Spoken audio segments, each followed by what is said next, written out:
Aurangzeb fan क्लबचे प्रवक्ते संजय राऊत यांनी आज पत्रकार परिषद घेऊन पंतप्रधान नरेंद्र मोदीजी, महाराष्ट्राचे लाडके मुख्यमंत्री देवेंद्रजी फडणवीस यांच्यावर टीका केली आहे। पंतप्रधान नरेंद्र मोदीजी ओबीसी आहेत असं जाहीरपणे सांगतात, असा संजय राऊत यांचं म्हणणं आहे।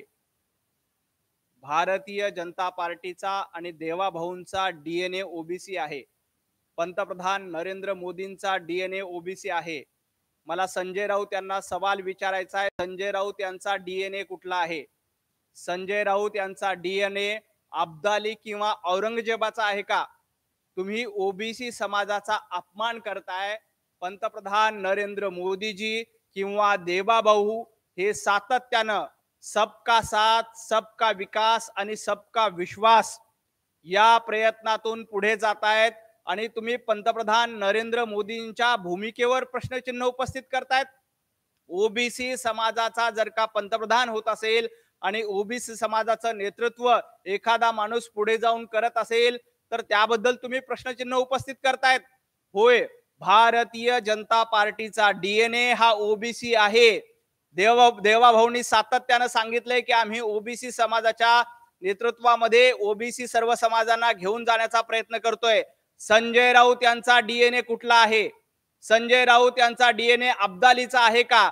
संजय राऊत यांचा डीएनए औरंगजेबाचा आहे का? हे त्यांनी स्पष्ट केलं पाहिजे।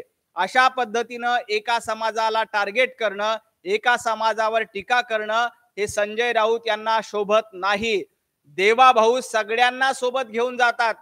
तुमचं सरकार असताना, महाविकास आघाडीचं सरकार असताना मराठा समाजाला मिळालेलं 14% आरक्षण घालवण्याचं पाप संजय राऊत तुम्ही केलं होतं। ते आरक्षण पुन्हा एकदा देण्याचं काम देवाभाऊ सारख्या सच्च्या छाव्याने केलं आणि मराठा समाजाला न्याय दिला। तुम्ही मराठा समाजाबद्दल, तुम्ही ओबीसी समाजाबद्दल गप्पा मारू नका। सातत्यानं देवाभाऊ इथल्या 18 पगड जातींना सोबत घेऊन राजकारण करतायत। पंतप्रधान नरेंद्र मोदीजी सर्वांना सोबत घेऊन राजकारण करतायत, त्यामुळे तुम्हाला टीका करण्याचा अधिकार नाही। तुम्हाला आठवत असेल, महाविकास आघाडीचं सरकार असताना ओबीसीचं आरक्षण घालवण्याचं पाप कुणी केलं होतं? महाविकास आघाडीनं केलं होतं। स्थानिक स्वराज्य संस्थांमध्ये 27% ओबीसी समाजाला आरक्षण होतं। ते आरक्षण घालवण्याचं काम महाविकास आघाडीनं केलं होतं। पुन्हा एकदा देवाभाऊंच्या नेतृत्वामध्ये सरकार यावं लागलं आणि परत ओबीसी समाजाला 27% राजकीय आरक्षण मिळवून देण्याचं काम भारतीय जनता पार्टी आणि देवाभाऊंनी केलेलं आहे। त्यामुळे आम्ही ओबीसी समाजासोबत आहोत, आम्ही मराठा समाजासोबत आहोत, आम्ही 18 पगड जातींना सोबत घेऊन जाण्याचं काम सातत्यानं केलंय। त्यामुळे संजय राऊत कृपया महाविकास वागू नका। महाविकास आघाडीनं केलेली पाप ही महाराष्ट्राला माहीत आहेत, त्यामुळे तुम्हाला घरी बसवलंय। आणखी एक प्रश्नचिन्ह उपस्थित केलंय संजय राऊत यांनी की महायुतीमध्ये अलबेल नाहीये। हा,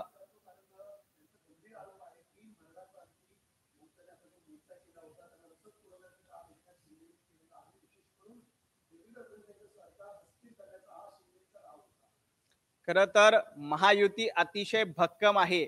अशा पद्धतीच्या काड्या टाकण्याचं काम किंवा काड्या लावण्याचं काम संजय राऊत यांनी करू नये।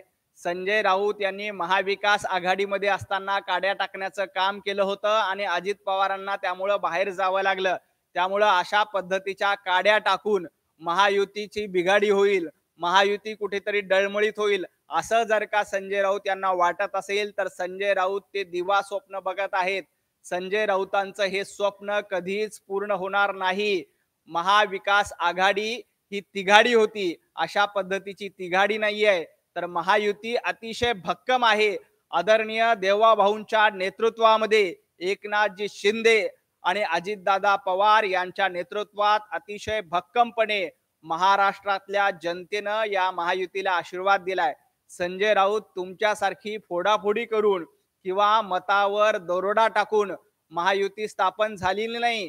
तुम्ही जी महाविकास आघाडी स्थापन केली होती ती मतांवर, जनतेच्या मतांवर दरोडा टाकून स्थापन केलेली महाविकास आघाडी होती, म्हणून तुमची 3 चाकाची रिक्षा पलटी झालेली आहे।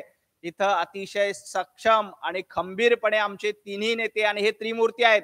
तुमची 3 चाकाची रिक्षा पलटी झाली, परंतु हे सरकार त्रिमूर्तीचं सरकार आहे आणि ही त्रिमूर्ती या देशामध्ये, या राज्यामध्ये अतिशय मजबूतीने सर्वसामान्य मराठी माणसाला, सर्वसामान्य मराठा माणसाला, सर्वसामान्य ओबीसी बांधवाला, 18 पगड जातीला न्याय देण्याचं काम हे त्रिमूर्ती सरकार करते. तुमच्यासारखी रिक्षा इथं पलटी होणार नाही, तर ही त्रिमूर्ती सर्वांना सोबत घेऊन जाणारी, सर्व समाजाला एकत्र घेऊन नांदणारी त्रिमूर्ती आहे. हे संजय राऊत यांनी लक्षात ठेवावं. तुमची 3 तिघाडी रिक्षा पलटी झालेली आहे आणि या त्रिमूर्ती समोर तुमचा निभाव लागला नाही. विधानसभेमध्ये तुम्ही तिघेजण सामोरं गेलात, परंतु आमच्या या त्रिमूर्तीनं विधानसभेला तुमचं धाबे दणाणून टाकले. तुम्हाला घरचा रस्ता दाखवला.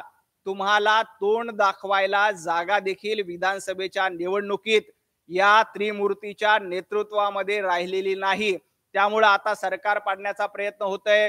कोणी एकनाथ शिंदे रसद पुरवतात का, अजून कोणी काय फूस लावते का, अशा पद्धतीचे बालिश आरोप संजय राऊत यांनी करू नये. संजय राऊत यांनी महाविकास आघाडीची थोडीशी काळजी करावी. संजय राऊत यांना माझं आव्हान आहे, येणाऱ्या स्थानिक स्वराज्य संस्थांमध्ये घोडा मैदान दूर नाहीये.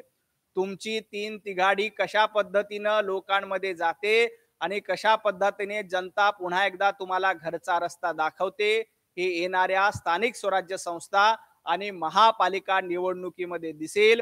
तुमची रिक्षा पलटी झाली, आमचा त्रिमूर्ती अतिशय भक्कमपणे उभा आहे.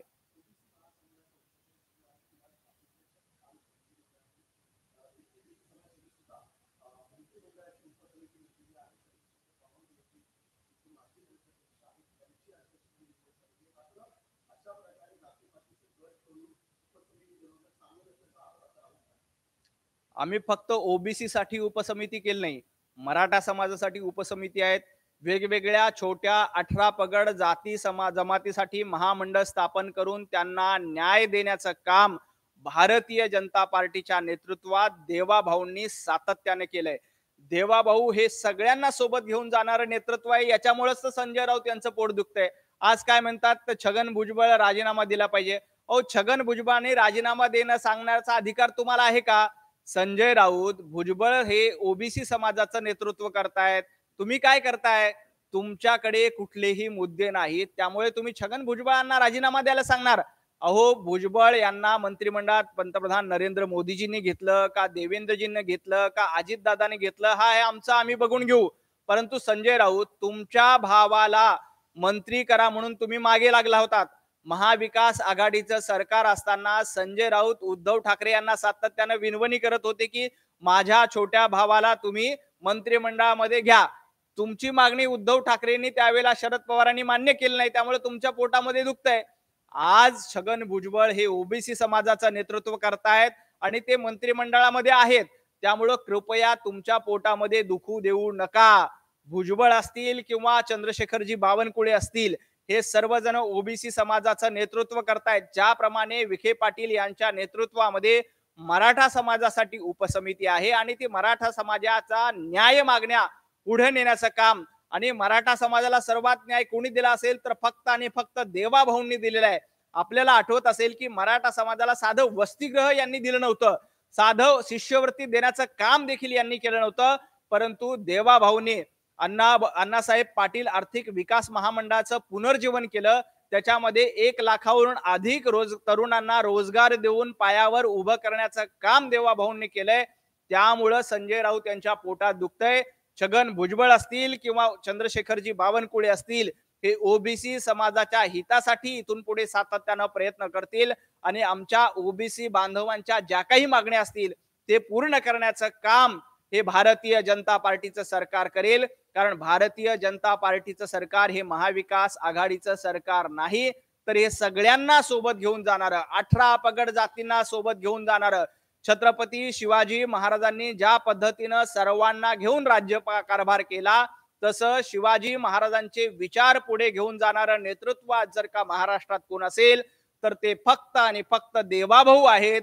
म्हणून देवाभाऊंच्या नेतृत्वात अशा पद्धतीनं चांगली कामं सुरू आहेत आणि ही चांगली कामं संजय राऊत यांना बघवत नाहीत. त्यामुळं त्यांच्या पोटात दुखतंय आणि अशा पद्धतीनं काड्या टाकण्याचं काम संजय राऊत करतायत.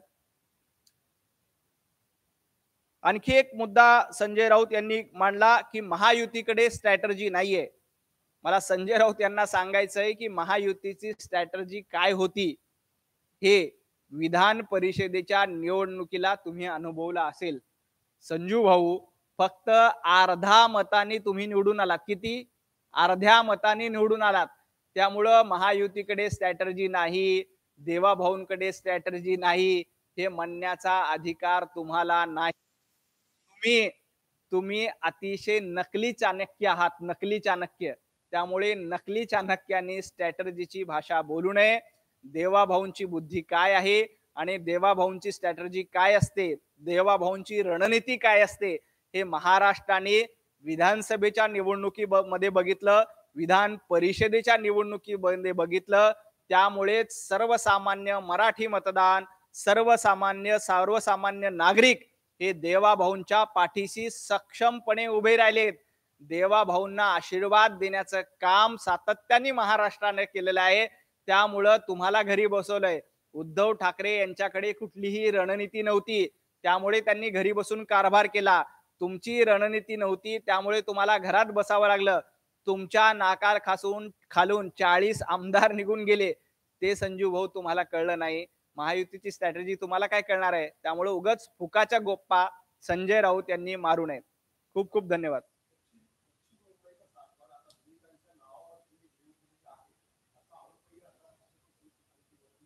कुणाच्या नावावर?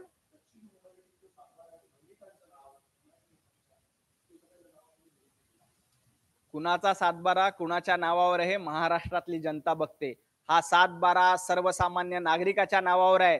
संजय राऊत, तुमचे सातबारे, अलिबागच्या बंगल्याचे सातबारे कुणाच्या नावावर आहेत आणि कशा पद्धतीने लोकांचे सातबारे हडपण्याचं काम तुम्ही केलं, हे जर का आम्ही सांगायला लागलो तर तुम्हाला तोंड काळं करावं लागेल. महाराष्ट्रात तुम्हाला तोंड दाखवायला देखील जागा मिळणार नाही. हा महाराष्ट्राचा सातबारा, मुंबईचा सातबारा सर्वसामान्य मराठी माणसाच्या नावावर आहे.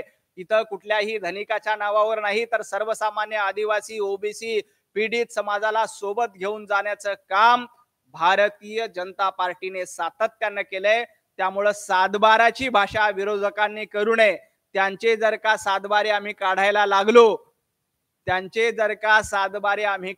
लागलो, तर कशा पद्धतीनं त्यांनी कुणाचे सातबारे कुणाच्या नावावर केलेत आणि कुणाचे सातबारे लुटलेत, हे जर का महाराष्ट्राला कळायला लागलं तर विरोधकांना तोंड दाखवायला देखील जागा मिळणार नाही.